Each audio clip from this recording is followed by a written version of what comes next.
Isiklab ang galit sa inabangang Week 8 ng My Ilonggo Girl. Oy! Margaret! Makukulong kayong dalawa. Eh wala nga po kaming kinalaman dun sa pagkalason kay Ma'am Margaret. I just did what I had to do.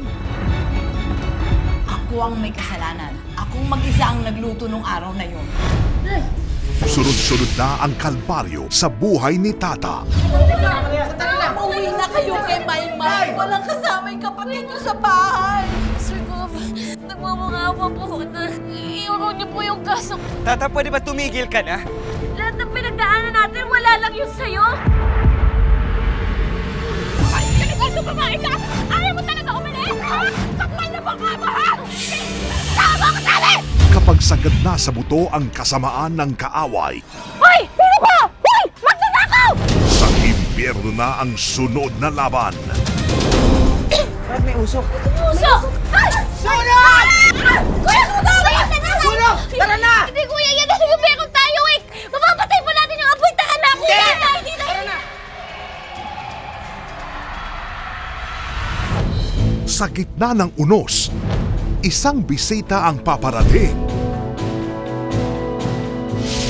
Kakampi ba siya o kaaway?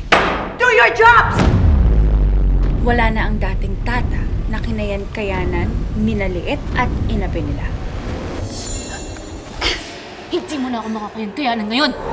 Lalaban na siya. Wala nang bitawan sa #1 miniserye sa prime time. Ako, hindi ako kriminal, ha? She has a slim chance of even waking up. Inasikaso ko na yung pagpiyansa sa nanay Guwapo. Makakalaya na siya. Nakuha ko buhok mo! Hayop ka! Pagpapayaran mo to! Ano, takot na takot kayo na malaman nila yung totoo? My Ilonggo Girl, Monday to Thursday, 9:35 p.m. sa GMA at 11:25 p.m. sa GTV.